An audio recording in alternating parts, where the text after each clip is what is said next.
Bismillahirrahmanirrahim. Assalamualaikum warahmatullahi wabarakatuh.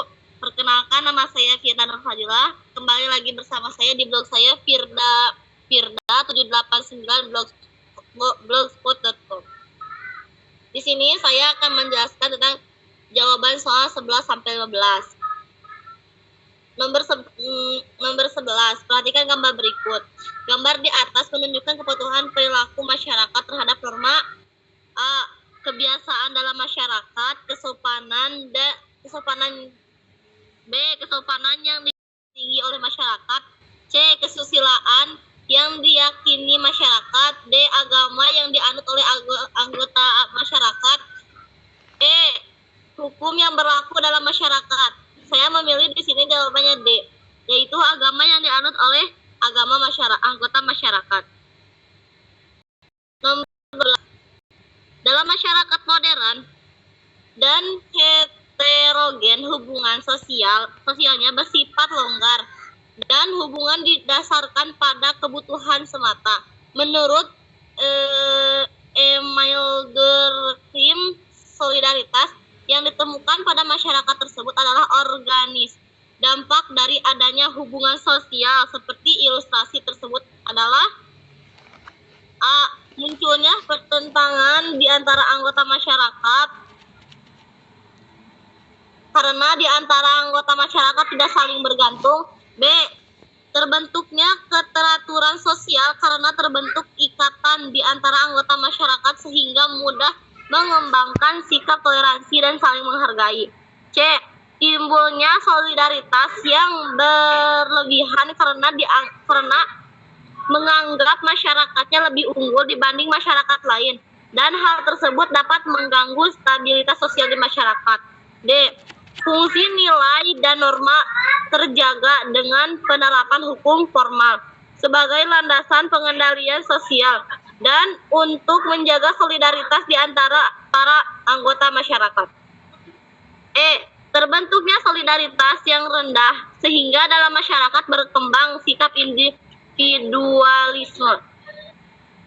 Dan saya memilih jawaban E. Terbentuknya solidaritas yang rendah sehingga dalam masyarakat berkembang sikap individualisme. Nomor 13. Sosial merupakan proses belajar mengajar mengenai pola-pola tindakan interaksi dalam masyarakat. Sedangkan menurut Robert M.Z. Lawang, sosialisasi adalah proses mempelajari norma, nilai, peran, dan semua persyaratan lain yang digunakan untuk memungkinkan partisipasi yang efektif dalam kehidupan sosial. Contoh gejala sosial yang sesuai dengan konsep sosialisasi tersebut adalah A. Individu menyesuaikan diri dengan nilai dan norma yang ada dalam masyarakat. B. Remaja mempelajari sikap sopan santun dalam pergaulan di lingkungan sekolahnya baru. C. Setiap individu menjalankan ibadah sesuai dengan agama dan keyakinan yang dianut. D. Individu yang telah berumur 17 tahun sudah wajib dan berhak ikut serta dalam pemilihan umum. E. Pelajar dengan penuh kesadaran melaksanakan semua tugas yang diberikan guru kepadanya dengan baik. Jawabannya yaitu A. Individu menyesuaikan diri dengan nilai dan norma yang ada dalam masyarakat. Nomor 14. Orang tua menerapkan pendidikan yang bersifat interaktif dengan mengutamakan komunikasi dua arah dengan menekankan pada penghargaan. Pola sosialisasi yang digunakan sesuai dengan ilustrasi tersebut adalah A. Represif, B.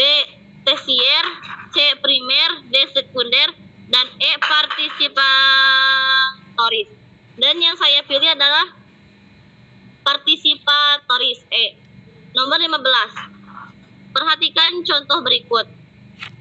Guru BP memberi nasihat pada siswa agar jangan meninggalkan kelas ketika kegiatan belajar mengajar sedang berlangsung.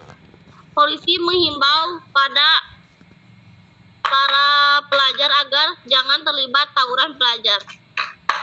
Dan Badan Narkotika Nasional melakukan sosialisasi pada para pelajar mengenai dampak negatif narkoba bagi kesehatan. Pola yang digunakan dalam pengendalian sosial seperti contoh di atas adalah A. Koersif, B. Represif, C. Persuasif, D. Preventif, E. Kompulsif. Dan saya memilih adalah persuasif. Dan di sini juga saya menerapkan tentang hadis dan ayat Al-Quran tentang masyarakat. Saya mengambil dari hadis riwayat Bukhari yang orang yang tidak peduli terhadap urusan kaum muslimin, maka ia bukan termasuk golongan mereka. Hadis ini menjelaskan bahwa perhatian terhadap urusan masyarakat dan sesama muslim adalah suatu kewajiban. Dan surat Qur'annya itu surat Al-Maidah yang bunyinya, yang artinya, oleh karena itu kami telah tetapkan atas Bani Israel bahwa siapa yang membunuh seorang muslim bukan karena orang itu membunuh orang lain atau bukan karena melakukan kerusakan di muka bumi, maka seakan-akan dia telah membunuh manusia seluruhnya. Dan siapa yang menghidupkan seorang manusia, maka seakan-akan dia telah menghidupkan manusia seluruhnya. Ayat ini menunjukkan pentingnya menjaga hidup dan menghargai setiap jiwa dalam masyarakat. Yang ayatnya yaitu min ajli dalika katabana ala bani Israila annahu man qatala nafsan bi ghairi nafsin wa au fasadin fil ardi faqa'an nama qatalan nasi jami'an wa man ahyaha faqa'an nama ahyan nasa jami'a walaqad ja'atuhum rusulana bil bayyinati tsumma inna katsiran minhum ba'da dzalika fil ardi musrifun. Oke, terima kasih Mbak Firda sudah menjelaskan poin 1 sampai 5 dan mengenai hadis dan ayat Al-Qur'annya ya. Oke, Mbak Firda, cuman ini soalnya ini tuh soal yang kelas 10 atau kelas 11 Mbak Firda? Sudah dicek lagi?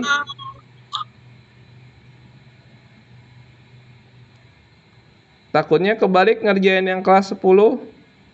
Kalau kelas 2 itu soalnya mobilitas sosial. Coba Om cek ya. Sudah dicek? Bentar Om. Takutnya kebalik atau Om yang kebalik? Yang di PDF-nya itu? Benar Om. Oh benar. Oh iya ya, berarti ini yang semester 1 ya. Oke, benar ya. Oke, betul ya.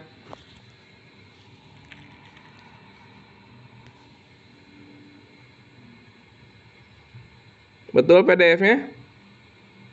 Betul Om. Betul ya, alhamdulillah. Oke, betul ya. Berarti kelas 1 mengerjakan kelas 1, kelas 2 mengerjakan kelas 2, kelas 3 mengerjakan kelas 3 ya. Oke, berarti sudah betul ya. Nah, di sini poin 11 sampai poin 15 ini jawabannya ya. Jawabannya langsung ya. Ini tumben nggak ada penjelasannya Mbak Firda. Biasanya ada keterangan penjelasannya, misalkan 11 poinnya D, alasannya apa gitu ya. Buru-buru Om waktu itu teh. Oh, buru-buru. Oh ya sudah, nanti mah tinggal direvisi aja ya Mbak Firda ya, tinggal ditambahin ya. Nah, oke, Om Bom mau bertanya ya. Ya sudah, kita langsung ke poin ini nih. Yang sering keluar dalam ujian tuh yang nomor 12 tuh, yang menurut Emil Durkheim. Solidaritas itu ada 2, apa aja Mbak Firda?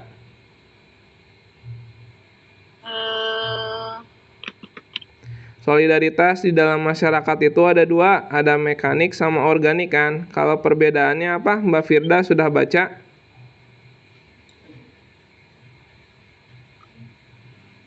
Belum Om. Oh belum, ya sudah, nanti bisa ditambahkan aja ya di revisinya ya. Oke Mbak Firda ya. Oke, betul ya. Nah, jadi kalau solidaritas itu ada dua ya, ada mekanik sama organik. Kalau misalkan solidaritas di pedesaan itu adalah solidaritas mekanik ya. Kalau misalkan perkotaan itu adalah solidaritas organik ya. Nanti Mbak Firda bisa dijelaskan di blognya ya, di tambahannya ya.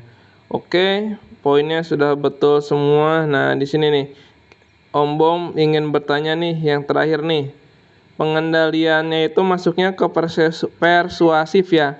Kira-kira bisa kasih contoh nggak, Mbak Firda? Contoh pengendalian sosial persuasif?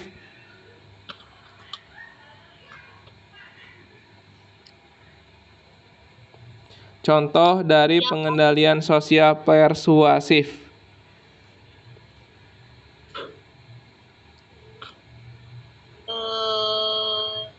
Selain yang di soal tadi, kira-kira contohnya kira-kira di dalam pesantren seperti apa gitu, Mbak Firda?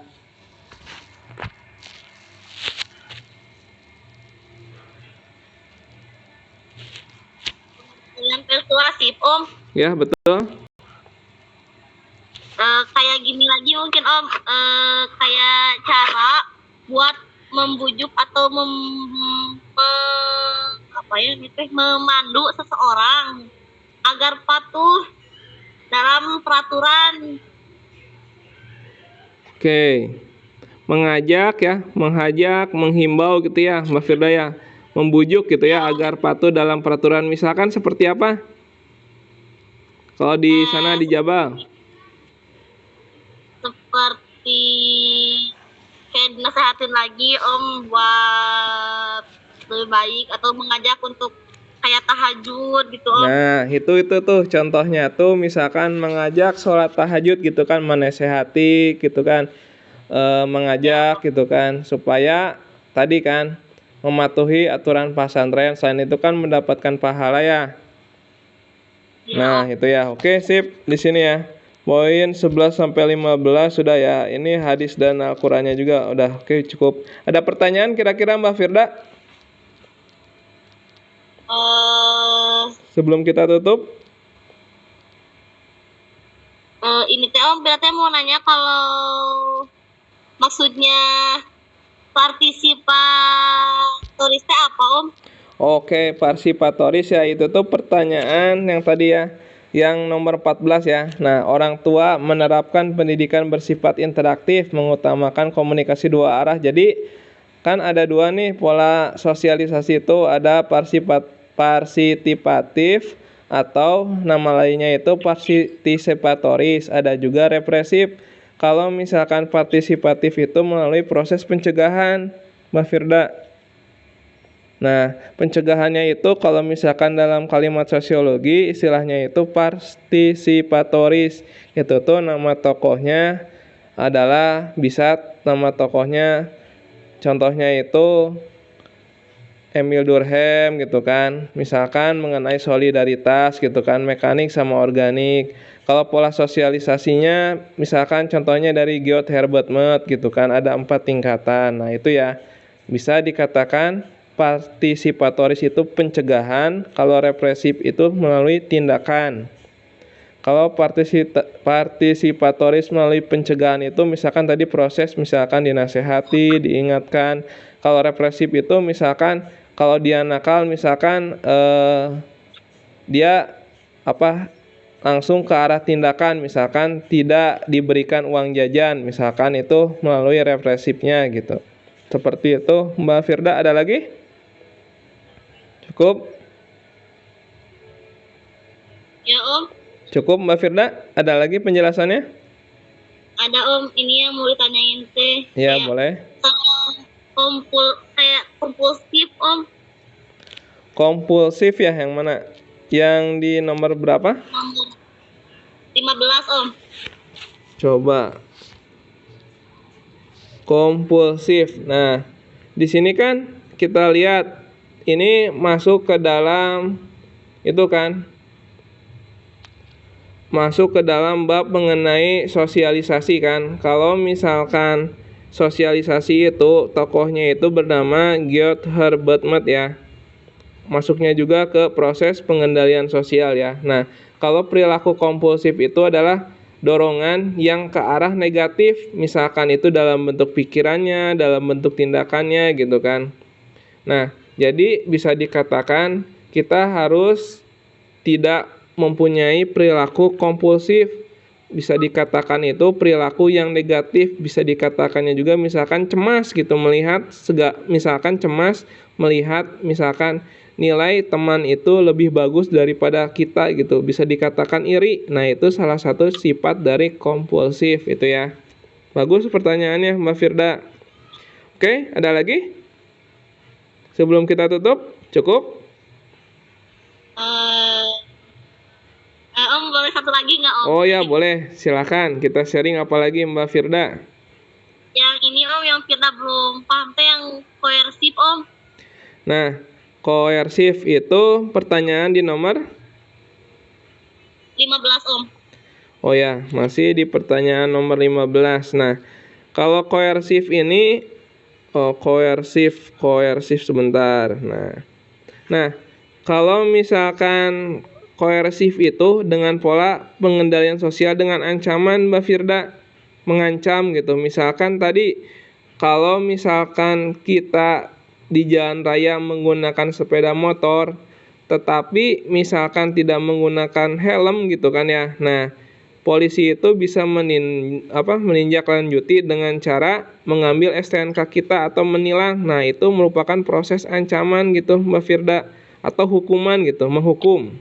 Atau misalkan kalau misalkan siswa sekolah itu ketika tidak mengerjakan tugas, maka misalkan pertama kalau proses pengancamannya itu yang beratnya itu misalkan tidak mengerjakan tugas itu langsung dihukumnya itu berat, misalkan membersihkan WC. Nah, itu kan pola pendidikan yang zaman dulu berbeda dengan pendidikan zaman sekarang gitu kan. Kalau misalkan ada kan di pesantren seperti itu Mbak Firda, di Jabar masih seperti itu nggak kira-kira?